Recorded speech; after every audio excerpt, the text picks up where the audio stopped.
स्वागत करता हूं अपने सभी प्यारे साथियों का जीपी ऑनलाइन क्लासेस में। एक ऐसा मार्गदर्शन जो आपको सफलता की ओर ले जाए। आज हम देखने वाले हैं हरियाणा सर्कल में पूछे गए मैथ्स के क्वेश्चंस को जो 2024 में पूछे गए थे। सारे ही क्वेश्चन आप अटेम्प्ट करेंगे और उनका उत्तर कमेंट बॉक्स में देंगे। आपको ये काम इसलिए करना है ताकि आप स्वयं अपना आकलन कर सकें, है ना। ये उनके लिए फायदेमंद है जो उतने साउंड नहीं है, है ना, जिनसे अभी सारी चीजें नहीं आ रही हैं। हो सकता है आप 5 क्वेश्चन गलत करें, हो सकता है 4, हो सकता है उससे ज्यादा।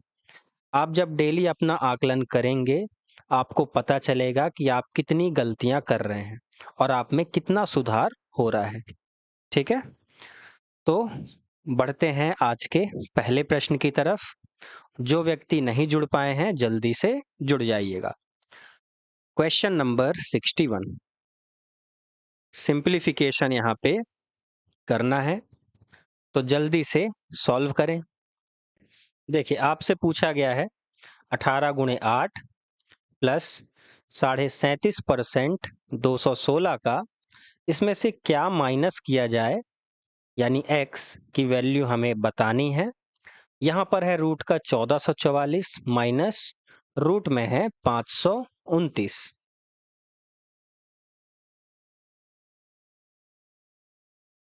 देखिए ये तो है 23 का स्क्वायर और ये हो जाएगा 40 का स्क्वायर 1600 और 8 8 64, ये होगा 38 का स्क्वायर। ठीक है, 38 का स्क्वायर। और चूंकि रूट के अंदर है तो 38 आएगा यहाँ से बाहर और 23 आएगा यहाँ से बाहर।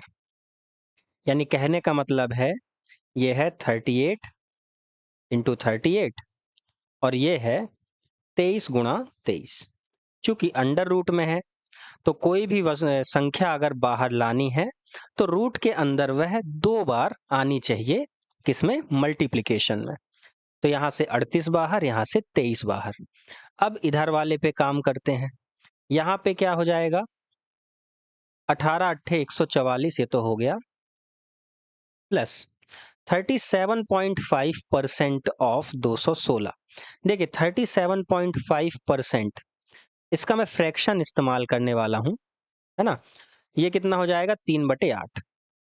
ठीक है, 3/8 होता है आपका 37.5%। तो इसी को मैं यहाँ पे यूज करने वाला हूँ। 3/8 ऑफ ये हो जाएगा 216 बरा माइनस का x, क्वेश्चन मार्क को हमने रखा x बराबर 38 माइनस का 23। 8 से इसे काट दीजिए, ये चला जाएगा 8 दूनी 16 बचा 3, है ना। नहीं तो 2 से काट दिया जाए क्या, नहीं, 8 दूनी 16 बचा 5, 7 8 56, ठीक है। 27 3 81, 144 प्लस का 27 3 81 माइनस का x बराबर ये हो जाएगा 15 के। आप यहाँ पे इन दोनों को जोड़िए, ये कितना हो जाएगा, 144 प्लस का 81, ये हो जाएगा कितना, 225 माइनस का x बराबर 15 के। मैं क्या करता हूँ, यहाँ पे दोनों साइड को स्क्वायर कर देता हूँ, squaring both side, squaring both side. अब ये क्यों किया हमने, ये इसलिए किया क्योंकि ये वाला जो हमारा साइड था, लेफ्ट हैंड साइड, ये रूट से बाहर आ जाएगा। तो हमारे पास यहाँ आ जाएगा 225 माइनस का x बराबर, इसे जब हम स्क्वायर करेंगे ये हो जाएगा 15 का स्क्वायर, है ना। ये हो जाएगा कितना, 225 के बराबर। अब इसे इधर भेज दीजिए तो 225 में से 225 ये हो जाएगा 0, x यहाँ पे आ जाएगा तो x की वैल्यू आ गई कितनी, 0।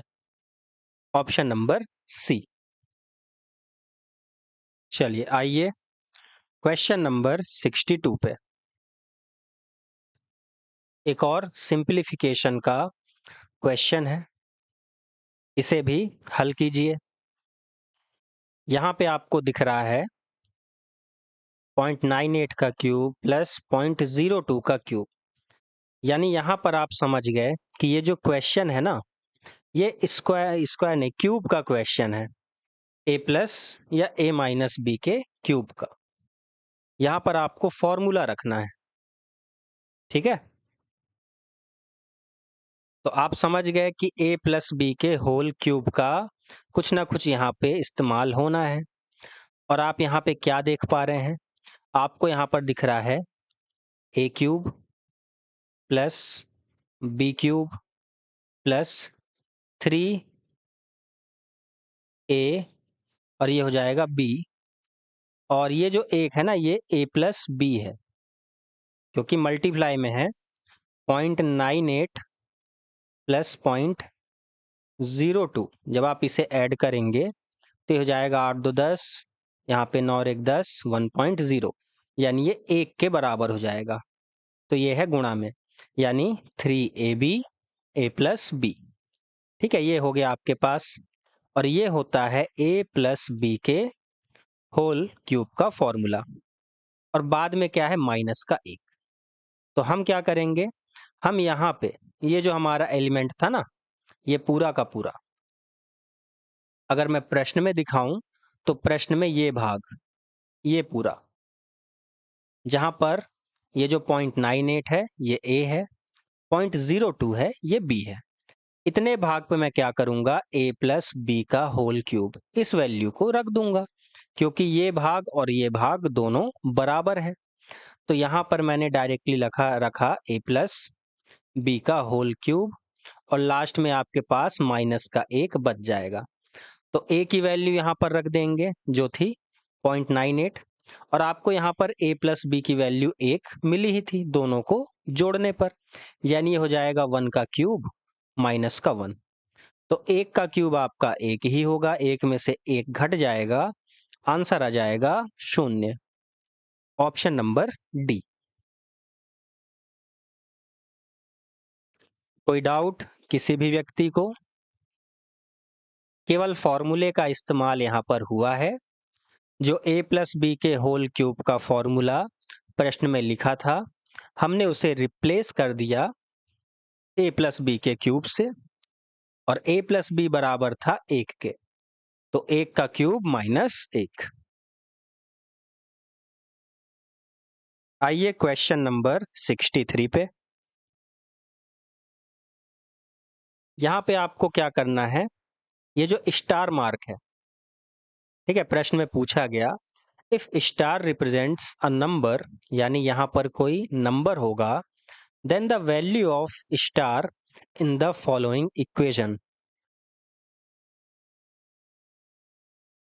नहीं, ये 5 की पावर नहीं है, मतलब नहीं है, ये मिक्स्ड फ्रैक्शन है। ठीक है, ये जो है ये मिक्स्ड फ्रैक्शन, जैसा आप देखें ना, ये 3 सही 1/2 है, इसी तरीके से 5 सही 3/, आप इसे स्टार मार्क को मान लीजिए x, तो 5 सही 3/x गुणा 3 सही 1/2। मिस है ना, मिक्स्ड फ्रैक्शन को क्या बोलते हैं हिंदी में? ये वो चीज है, पावर नहीं है। तो आपको इसकी वैल्यू बतानी है, ठीक है। देखिए, तो यहाँ पे आप क्या करेंगे, यहाँ पे आपको कुछ नहीं करना, जैसे मिक्स्ड फ्रैक्शन को पहले इम्प्रॉपर फ्रैक्शन में कन्वर्ट कीजिए। जैसे एग्जाम्पल के लिए, ये जो 3 सही 1/2 है, इसे हम किस तरीके से बदलेंगे इम्प्रॉपर में, तो 3 दूनी 6 है ना, इस 2 का गुणा 3 पे होगा, फिर ये जो नंबर है ऊपर यहाँ पे, इसे हम जोड़ देते हैं, तो ये बन जाता है 3 दूनी 6 प्लस 1 बटे जो यहाँ पे था नंबर, ये बन जाएगा 7/2। तो जब आप इसी तरीके से इसको कन्वर्ट करेंगे तो 5 गुणा x ये बन जाएगा 5x, और ये वाला नंबर ऐड हो जाएगा, तो ये बन जाएगा 5x प्लस 3 अपॉन x। उसके बाद मल्टीप्लाई बाय ये 7/2 हो जाएगा बराबर 19 के। ठीक है, अब चूंकि ये गुणा में है तो गुणा कर दीजिए, 7 का गुणा 5 पे होगा, बन जाएगा 35x प्लस 7 या 21, और 2 का गुणा x पे हो जाएगा, ये बन जाएगा 2x बराबर 19 के। इस 2x को यहाँ पे गुणे में भेज दीजिए दूसरे साइड, तो ये बन जाएगा 35x प्लस 21 बराबर 19 दूनी 38x के। 3x बराबर 21 और x बराबर हो जाएगा 7, यानी ऑप्शन नंबर ए। x को x की तरफ भेजेंगे, 3x बराबर 21, x बराबर 7। कोई दिक्कत या परेशानी किसी भी व्यक्ति को? केवल यहाँ पे आपको इम्प्रॉपर फ्रैक्शन में बदलना था, उसके बाद x की वैल्यू निकाल लेनी थी, है ना। सिंपल सा कैलकुलेशन था। बढ़ते हैं अगले प्रश्न पे। Question number 64। चलिए इसे हल कीजिए। परसेंटेज का प्रश्न है और बोला गया है एक धनात्मक संख्या के 15% और उसी संख्या के 20% का योग 126 है। उस संख्या का 1/3 क्या है? 1/3 ऑफ दैट नंबर। देखिए यहाँ पे बोला गया है कि एक धनात्मक संख्या का 15% और उसी संख्या का 20%। तो अगर किसी एक ही संख्या का 15% और उसी संख्या का 20% हम जोड़ें तो हमें जो प्राप्त होगा वो उसी संख्या का 35% होगा। 15 + 20 35%, यानी उसी संख्या का हम 35% योग पाएंगे जो 126 के बराबर है। तो डायरेक्टली आप यहाँ से संख्या निकाल लेते। अगर हम संख्या x मान लेते तो x बराबर हो जाता 126 गुणा, संख्या निकालनी है तो 100% निकालना है और ये 126 35% के बराबर है। तो 5 से काटिए 20 बार, 5 से काटिए 7 बार, 7 से चला जाएगा 18 बार में, 18 दूनी 36। तो संख्या तो हो गई 360, लेकिन हमें संख्या नहीं बतानी थी, हमें उस संख्या का 1/3 बताना था। तो संख्या का 1/3 यानी x/3, तो हो जाएगा 360/3 यानी 120। Option number C. अब जिन्हें समझ में नहीं आया उन्हें थोड़ा सा और विस्तार से समझा देते हैं। ठीक है, हमें पता नहीं था कि संख्या क्या है, तो हमने मान लिया x। उस संख्या का 15% तो गुणा कर दीजिए 15/100, फिर प्लस उसी संख्या का 20%। तो संख्या हमने चूंकि x मानी थी तो वही संख्या यानी उसी x का 20% और, तो हो जाएगा 20/100 और ये बराबर है 126 के। तो ये हो जाएगा कितना, 15x/100 और प्लस हो जाएगा ये 20x/100 बराबर 126 के।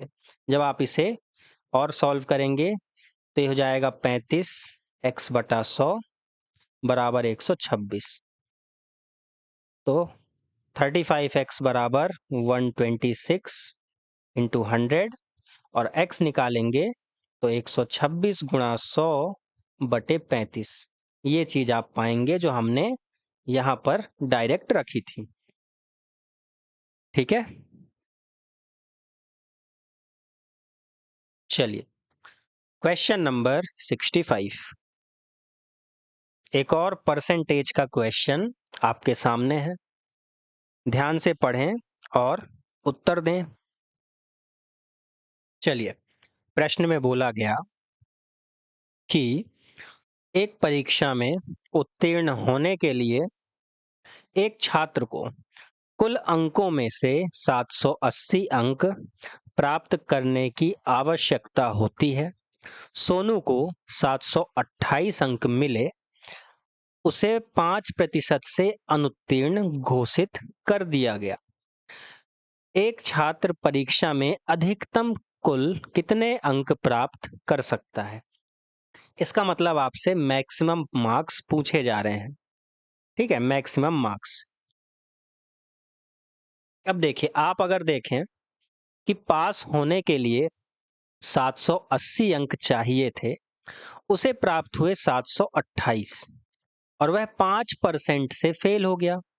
यानी सीधा आप ये जो अंतर देख रहे हैं दोनों अंकों में, ठीक है, ये जो 5% अंक है ना, ये 780 और 728 के बीच के बराबर है। जो भी डिफरेंस होगा इसके बराबर है ये 5% अंक।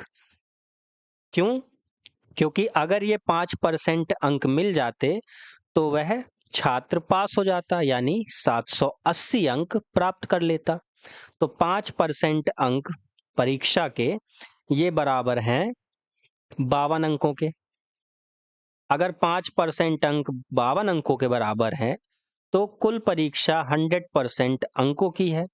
तो 52 गुणा 100/5, ठीक है, ये हो जाएगा 1040 के 1040। Option number A.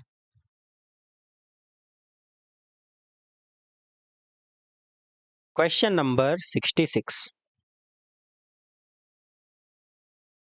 साधारण ब्याज का प्रश्न। जल्दी से इसे हल करें।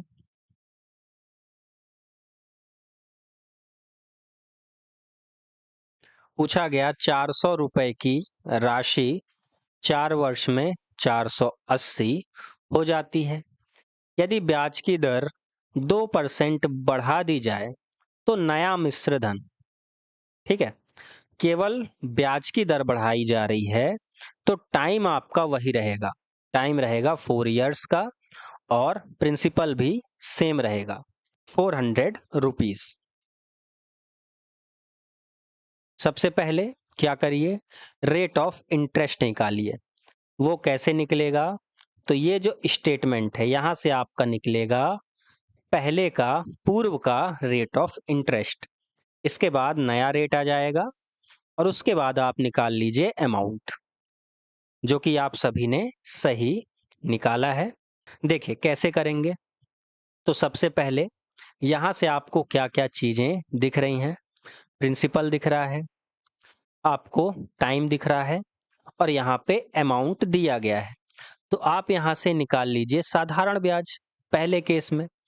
तो अमाउंट माइनस प्रिंसिपल, 480 में से 400 घटाइए।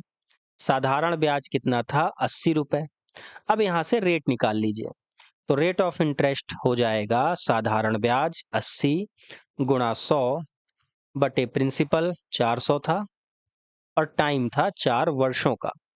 0 से 0 कट, 4 चौके 16, 16 पंचे 80, 5% हो गया ओल्ड इंटरेस्ट, है ना, ओल्ड रेट ऑफ इंटरेस्ट। अब यहां से आप न्यू रेट निकाल लीजिए। तो नया रेट ऑफ इंटरेस्ट या न्यू रेट परसेंटेज हो जाएगा 5 + 2 यानी 7%। अब आपकी मर्जी है, यहां से आप चाहें तो साधारण ब्याज निकाल लें और उसे प्रिंसिपल में जोड़ दें, या फिर आप डायरेक्टली अमाउंट निकाल दें, है ना। क्योंकि साधारण ब्याज क्या होता है? R/T percentage of P।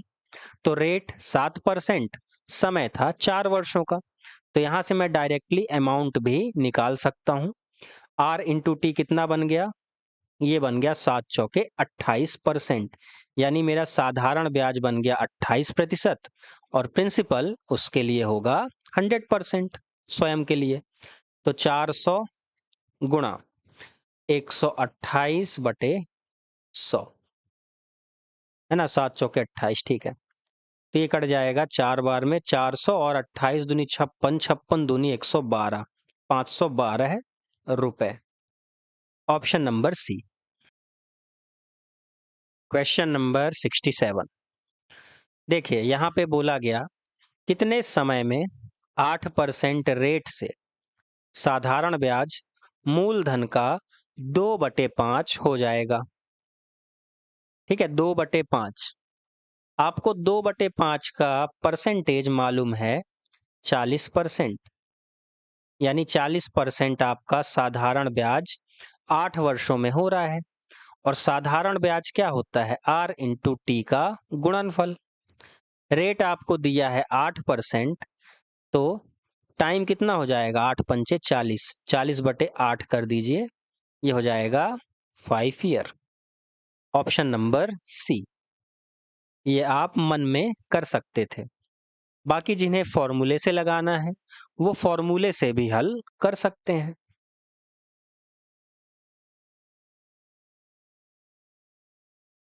ठीक है, फॉर्मूले से आप कैसे करेंगे? बोला गया है 2/5, यानी ये हो जाएगा साधारण ब्याज और ये हो जाएगा प्रिंसिपल। आपको रेट ऑफ इंटरेस्ट भी दिया गया है 8%, तो सीधा आप टाइम निकाल लीजिए। साधारण ब्याज 2 गुणा 100 बटे प्रिंसिपल 5 और रेट था 8, तो ये चला जाएगा 2 चौके 8 और 5 चौके 20, 100/20 हो जाएगा 5 ईयर। क्वेश्चन नंबर 69 एवरेज का ही क्वेश्चन है और बोला गया है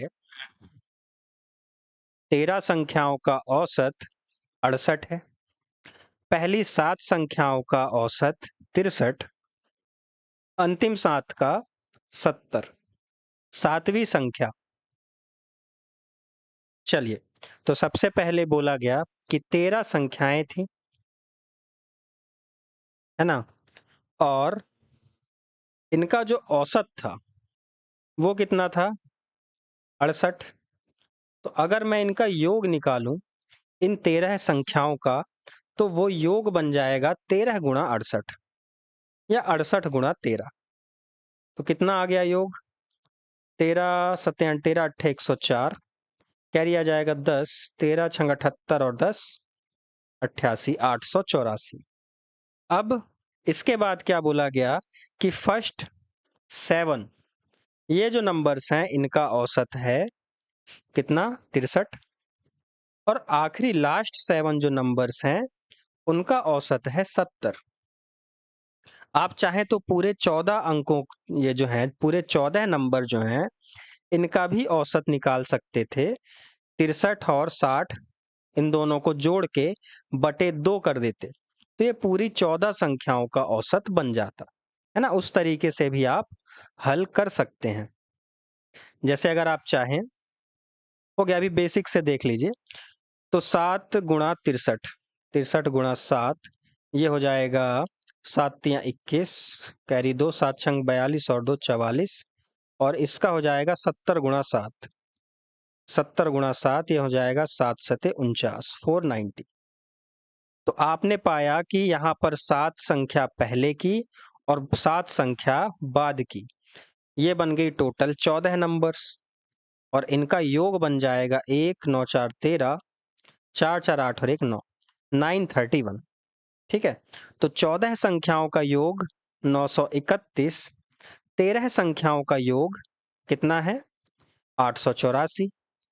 तो यहाँ पर हुआ क्या है, एक संख्या जो है हमारी सातवीं संख्या वो 2 बार जुड़ी है, इसलिए यहाँ पर योगों का डिफरेंस आ रहा है। तो हमारा 7th नंबर जो 2 बार रिपीट हुआ है उसका सम हो जाएगा 11 में से 4 गया 7, 47। Option number B. ठीक है, 47।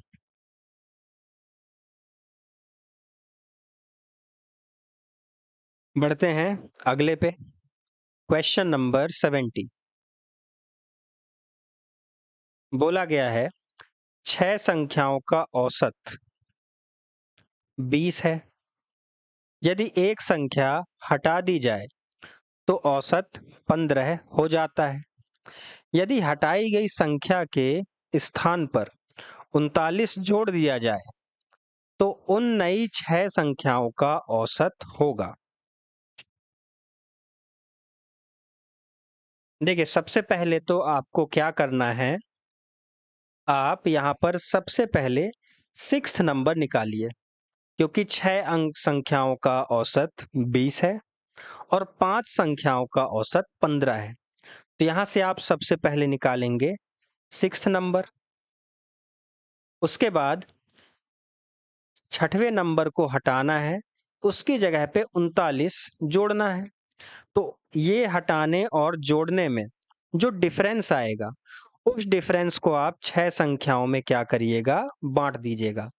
अगर डिफरेंस पॉजिटिव आया तो एवरेज बढ़ेगा, डिफरेंस निगेटिव आया तो औसत घटेगा। देखिए, सबसे पहले 5 नंबर्स थे तब हमारा औसत 15 था। फिर जब 6 नंबर थे, है ना, 6 संख्याओं का औसत था 20, तो ये हो गया 20। तो पहले हमारा औसत 15, बाद में हो गया 20। तो औसत में बढ़ोतरी हुई 5 की, कितने संख्याओं पे हुई? ये हुई 5 संख्याओं पे। और कितनी संख्या की वजह से हुई? तो पहले 5 संख्या, बाद में 6, तो ये एक संख्या की वजह से हुई। तो प्लस का आ गया यहाँ पे 25। ये 25 आप यहाँ पे जोड़िए 20 में, हमारा 6th नंबर निकल के आ गया, वो है 45। तो हमारी वास्तविक छठी संख्या थी 45। अब प्रश्न में बोला गया कि यदि हटाई गई संख्या के स्थान पर 39 जोड़ें, यानी हमारा जो नंबर 45 था, इसे हम हटाकर 39 जोड़ें, तो अंतर कितने का आएगा? जो हमारी संख्या गई है वो ज्यादा वैल्यू लेकर जा रही है, और जो संख्या नई जोड़ी जा रही है वो कम वैल्यू की आ रही है। और कितनी कम? तो आप कहेंगे यहां से 6 कम। यानी हमारी जो नई संख्या है वो पुरानी संख्या से 6 कम है। और अगर 6 कम है 6 संख्याओं पे, तो आप इसे क्या करिए, पूरी संख्या पे डिस्ट्रीब्यूट कर दीजिए। तो 6/6 हमारा औसत 1 से कम हो जाएगा। 1 से कम हो जाएगा। पहले औसत था 20 का, तो 20 माइनस 1, अब नया औसत हो जाएगा 19 का। Option number C. अब जिसे ये बात समझ में नहीं आई वो इस तरीके से देखें कि हमारा 6 संख्याओं का औसत कितना था? 20। अगर 6 संख्याओं का औसत 20 था, तो इन 6 संख्याओं का योग बन जाएगा 20 गुणा 6। 20 गुणा 6 यानी 120। अब हमारी जो छठी संख्या थी वो 45 थी, तो इसे हमने एक्सक्लूड किया, यानी 120 में से 45 हमने घटाया, और नई संख्या हमारी क्या थी? 39। 39 हमें जोड़ना है। तो जब आप इसे जोड़ेंगे आपको योग मिलेगा 114। कितनी संख्याओं का? 6 संख्याओं का। तो औसत बन जाएगा इन 6 संख्याओं का 114/6, तो ये बन जाएगा 19। जो भी आपको सही लगे उस तरीके से करिए। आइए क्वेश्चन नंबर 82 पे, टाइम एंड वर्क का एक और प्रश्न, इसका भी उत्तर दें। 8 पुरुष या 12 महिलाएं एक काम को 24 दिनों में कर सकते हैं। 8 पुरुष और 12 महिलाएं उसी काम को कितने दिनों में करेंगे? पहले वाले कंडीशन में और था, और दूसरे वाले कंडीशन में एंड है।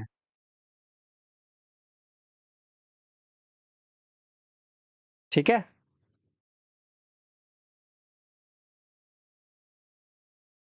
तो देखिए, सबसे पहले 8 पुरुष या 12 महिलाएं, चूंकि नंबर ऑफ डेज सेम है, यानी यहां से आप बोल सकते हैं 8 मेन बराबर हैं 12 वुमेन के। 4 दूनी 8, 4 तियां 12। मैन अपॉन वुमेन हो जाएगा कितना? 3/2। ये आ गई इनकी क्षमता, इफिशियंसी का रेशियो। अब यहां से आप निकाल दीजिए टोटल वर्क। तो ये हो जाएगा कितना? 8 पुरुष को, एक पुरुष की क्षमता 3 है, तो 8 की हो जाएगी 8 गुणा 3। 24 दिनों का समय लग रहा था, तो गुणा 24। नंबर ऑफ डेज, तो टोटल वर्क 8 गुणा 3 गुणा 24 बटे, ये काम हमें किन से करवाना है? ये करवाना है 8 पुरुष और 12 महिलाओं से। तो 8 पुरुष 8 गुणा 3 प्लस 12 महिलाएं 12 गुणा 2। इसलिए किया क्योंकि एक पुरुष की क्षमता 3 काम प्रतिदिन और एक वुमेन की क्षमता 2 काम प्रतिदिन। तो वहां पे इफिशियंसी का गुणा किया है। तो ये बन जाएगा, है ना, इसे ऐसे ही रहने दीजिए, 8 × 3 × 24 बटा 8×3 = 24 प्लस 12×2 = 24। ये हो जाएगा 8 × 3 × 24 बटे 48, 24×2 = 48 और 2 × 4 = 8, 4×3 = 12, 12 नंबर ऑफ डेज लगेंगे इस तरीके से काम को पूरा करने में। ठीक है, चलिए क्वेश्चन नंबर 83।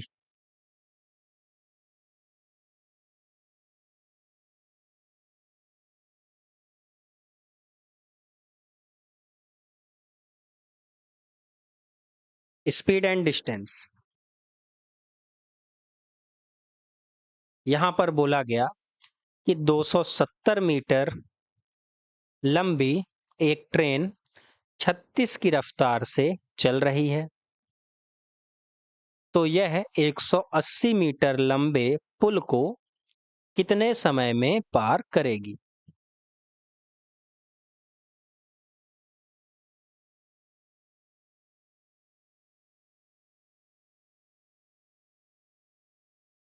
देखिए, बहुत जल्दी आप इस प्रश्न को निपटा सकते हैं। कैसे? आपको ये पता है कि हमारा टाइम हमें पूछा है, यहाँ पे टाइम बराबर होता है डिस्टेंस अपॉन स्पीड, अंडरस्टूड सी बात है। अब जिन्हें ये पता है कि ये जो 36 किलोमीटर प्रति घंटे है ना, किलोमीटर प्रति घंटे है, ये मीटर पर सेकंड में 10 मीटर पर सेकंड के बराबर है। चूंकि आपको ये पता है कि हम क्या करते हैं, जो भी किलोमीटर दिए रहते हैं उसमें 5/18 का गुणा, तो ये 10 मीटर पर सेकंड के बराबर। ट्रेन की लंबाई 270, पुल की लंबाई 180, तो 27 + 18 ये हो गया 45, और टोटल योग हो गया 450, और स्पीड 10 मीटर पर सेकंड थी, तो 45 सेकंड लगते। ठीक है, 450/10। अब भी देख लीजिए इसे पेन चला के। तो आपसे पूछा गया है टाइम, जो कि है डिस्टेंस अपॉन स्पीड। अब इस केस में, इस प्रश्न में डिस्टेंस किसके किसके पास है? तो यहाँ पे डिस्टेंस ट्रेन के पास भी है, तो ट्रेन की लेंथ जुड़ेगी, और पुल के पास भी अपनी स्वयं की लेंथ है, तो यहाँ पर किसकी लेंथ हो जाएगी? ब्रिज की लेंथ। ये हो जाएगा हमारा ओवरऑल डिस्टेंस। स्पीड केवल हमारी ट्रेन के पास है, तो ट्रेन की स्पीड हो जाएगी ts। बस अब सारी वैल्यूज को रख दीजिए। तो ट्रेन की लेंथ 270 प्लस पुल की लेंथ 180 बटे स्पीड कितनी थी? 36, तो इस पे गुणा कर दीजिए 5/18 से, क्योंकि ये जो हमने लेंथ ली है ये मीटर में ली है, तो 5/18, 18 दूनी 36, 5 दूनी 10, तो ये बन जाएगा 450/10। 45 सेकंड लगेगा ट्रेन को ब्रिज को क्रॉस करने में।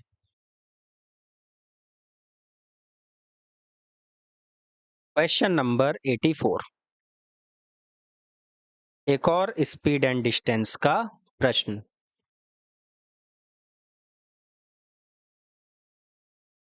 इस पर भी आप वही चीज लगाएंगे जो हमने प्रीवियस क्वेश्चन में लगाया था। यहाँ पे क्या है, आपको दो स्पीड दिखेगी, डिस्टेंस केवल एक ही दिखेगी, और स्पीड आपको यहाँ पर दोनों ऑब्जेक्ट के पास दिखेगी। बताइए। पूछा गया है, दो आदमी 1200 मीटर लंबे पुल के विपरीत छोर पर खड़े हैं, यानी दोनों व्यक्तियों के बीच में दूरी हो गई 1200 मीटर की। यदि वे क्रमशः 5 मीटर पर मिनट और 10 मीटर पर मिनट की गति से एक दूसरे की ओर चलते हैं, तो वे एक दूसरे से कितने समय में मिलेंगे? ठीक है, ऑल दो जो दोनों व्यक्ति हैं ना, वो कछुए की चाल से चल रहे हैं, 5 मीटर पर मिनट और 10 मीटर पर मिनट।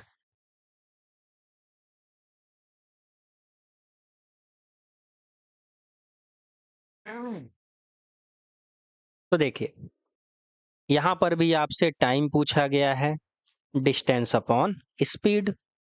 डिस्टेंस कितनी है? 1200 मीटर। और स्पीड क्या दोनों ऑब्जेक्ट के पास है? तो हाँ, यहाँ पर पहले व्यक्ति के पास भी स्पीड है और दूसरे व्यक्ति के पास भी स्पीड है। तो जब दोनों ऑब्जेक्ट के पास स्पीड होती है, उस केस में हम रिलेटिव स्पीड लेते हैं, सापेक्ष चाल। चूंकि दोनों व्यक्ति एक दूसरे की ओर बढ़ रहे हैं और डिस्टेंस कितनी है? 1200 मीटर की। इस तरीके से प्रश्न है, 1200 मीटर डिस्टेंस है, एक चल रहा है 5 मीटर पर मिनट और दूसरा चल रहा है 10 मीटर पर मिनट। दोनों एक दूसरे की ओर बढ़ रहे हैं, तो स्पीड हो जाएगी ऐड, और कितनी हो जाएगी? 10 + 5, 15 मीटर पर मिनट से अब ये जो दूरी है ये कम होना शुरू होगी। तो 1200/15, 15 अट्ठे 120, यहाँ पे लग जाएगा 80 मिनट का समय। Option number B. क्लियर है? चलिए, क्वेश्चन नंबर 85।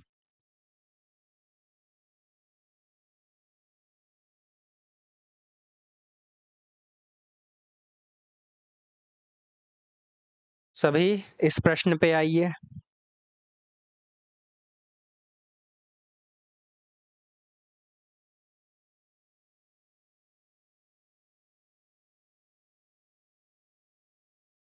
दो पेंसिल और 3 पेन की कीमत 55 रुपए है और 7 पेंसिल और 2 पेन की कीमत 65 रुपए है। एक पेन और एक पेंसिल की कुल कीमत क्या है? बताइए।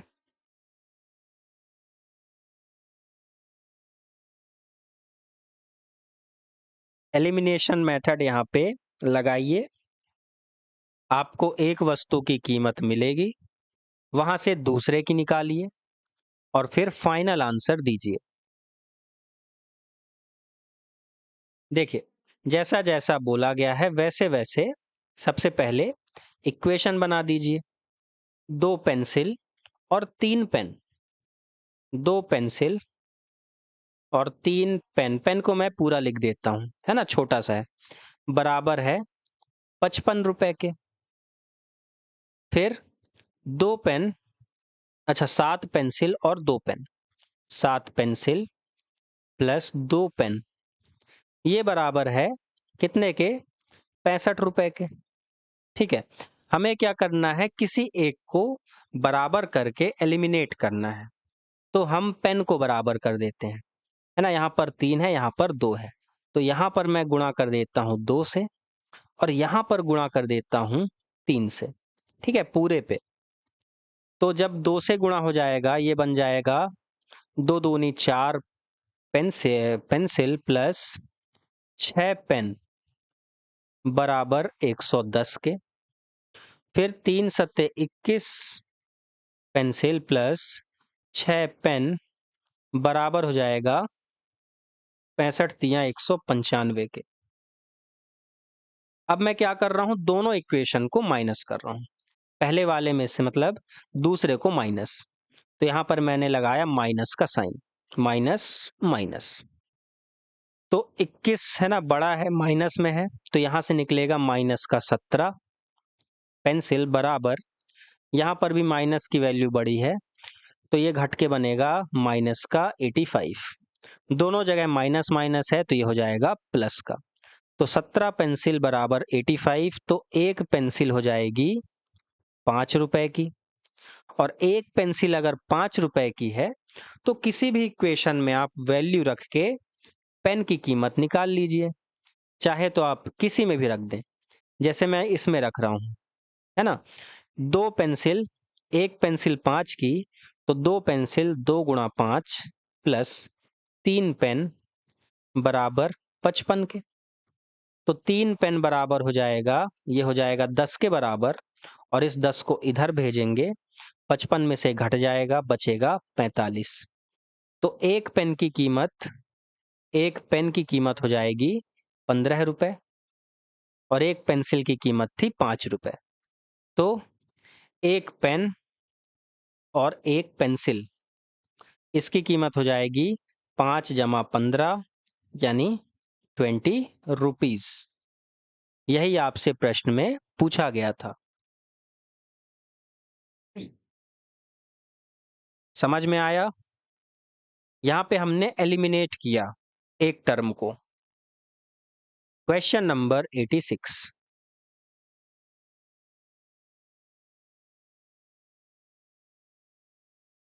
चलिए इसे भी हल कीजिए। ए एक वस्तु को बी को 20% के लाभ पर बेचता है।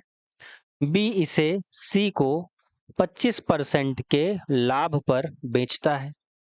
यदि सी इसके लिए 225 रुपए का भुगतान करता है तो ए के लिए लागत मूल्य यानी ए का cost price.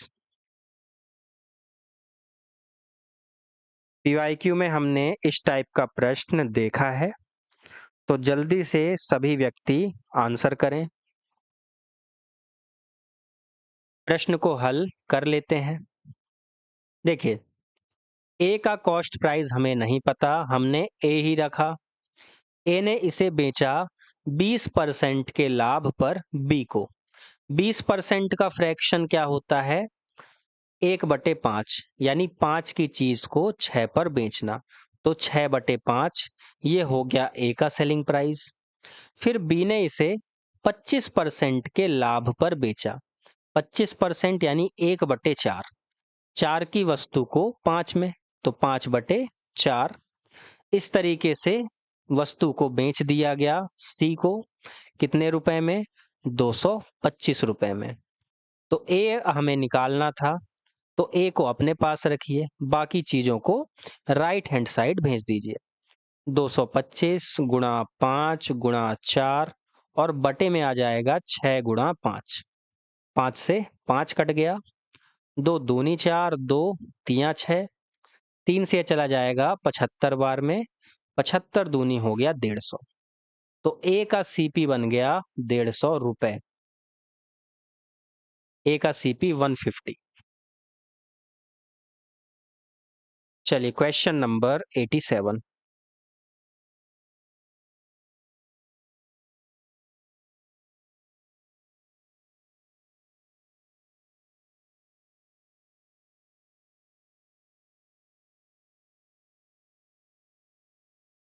Question number 87 percentage का क्वेश्चन है।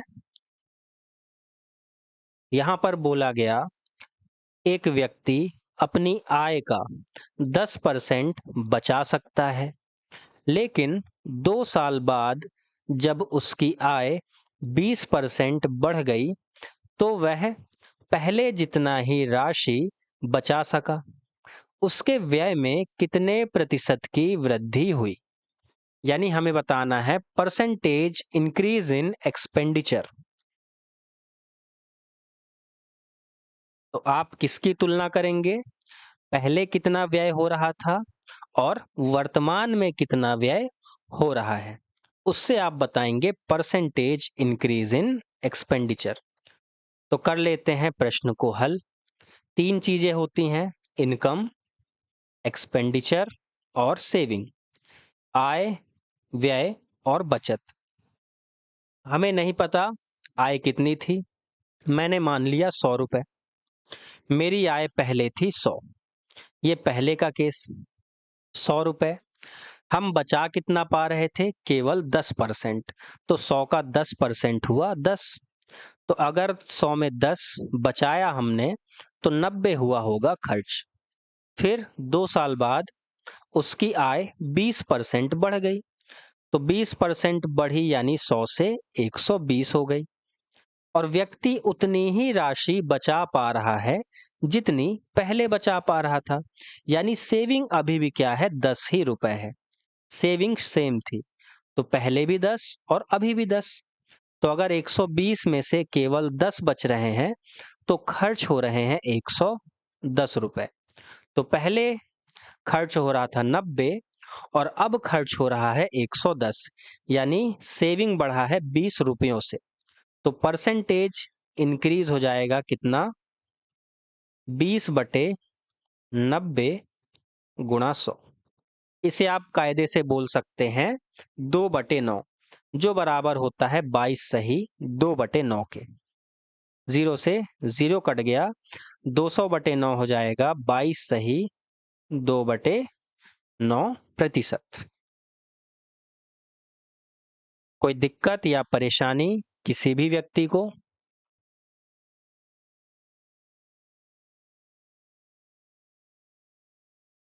चलिए, क्वेश्चन नंबर 88।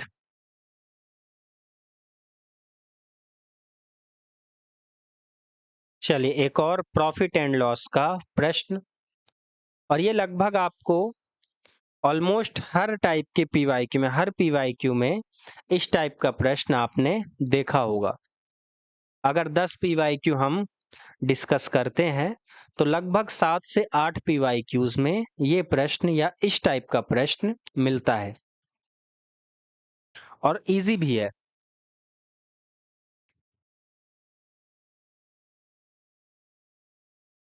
ना। सीधा 2750 नारियल का क्रय मूल्य 2500 नारियल के विक्रय मूल्य के बराबर, यानी 2750 सीपी बराबर है 2500 एसपी के। 0 से 0 काट दीजिए, CP upon SP. CP upon SP कितना हो जाएगा? 250/275। आप चाहें तो इसे और छोटे उसमें तोड़ सकते हैं, फ्रैक्शन में। 25 दाहम और 25 गुणा 11, यानी सीपी अगर 10 रुपए था तो एसपी हो गया 11। प्रॉफिट परसेंटेज यहाँ पे बताना है, तो प्रॉफिट परसेंटेज हो जाएगा कितना? 10 रुपए की वस्तु पे 1 रुपए का लाभ है, तो प्रॉफिट हो जाएगा 10% का। 1/10 गुणा 100, 10% का हुआ लाभ। आइए क्वेश्चन नंबर 90 पे, आज की क्लास का लास्ट क्वेश्चन। इस पर आइए सभी।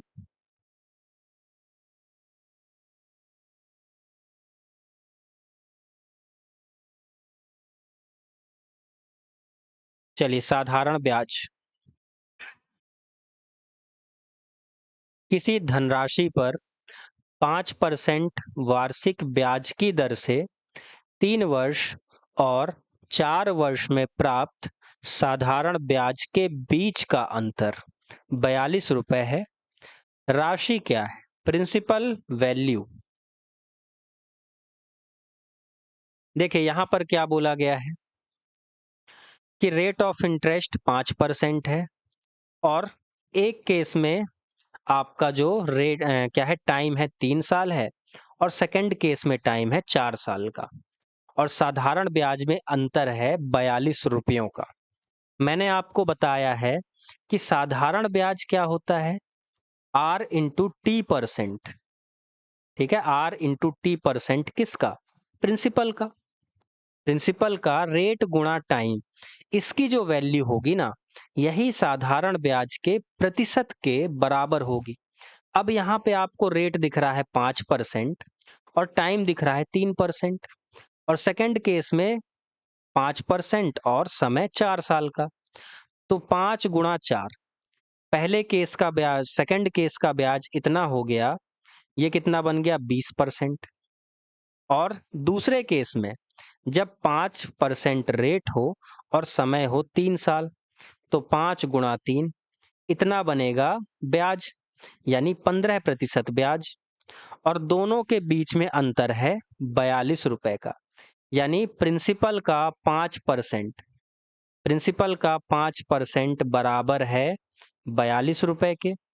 मुझे प्रिंसिपल बताना है, यानी 100% की वैल्यू बतानी है, जो कि हो जाएगी 42 गुणा 100/5, है ना। ये चला जाएगा कितना?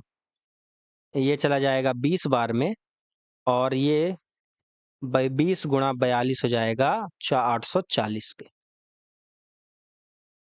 ठीक है। अगर इस तरीके से समझ नहीं आया तो आप बेसिक तरीका भी लगा सकते हैं।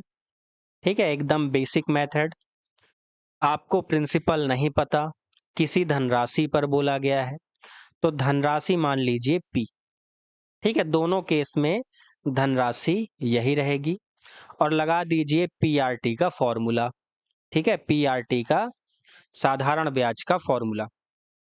तो PRT पहले केस में और दूसरे केस में, चूंकि अंतर 42 रुपए का है और अगर समय ज्यादा हो तो ब्याज भी ज्यादा बनेगा, तो हमने लगाया P, रेट 5% और समय 4 साल बटे 100 माइनस प्रिंसिपल P हुआ, रेट 5%, समय 3 साल बटे 100। इन दोनों के बीच का अंतर 42 रुपए था, यानी ये हो जाएगा 42 रुपए के बराबर। जब आप इसे हल करेंगे तो यहाँ पे 100 है और ये हो जाएगा 20P माइनस 15P बराबर 42 के। 5P बराबर हो जाएगा कितने के? 42 100 के। और P बराबर हो जाएगा 4200 बटे 5 यानी 840 के। Option number D. चलिए, तो आज की क्लास के लिए इतना ही। मिलते हैं आप सभी से नेक्स्ट क्लास में। सभी अपना ध्यान रखें, पढ़ाई जारी रखें।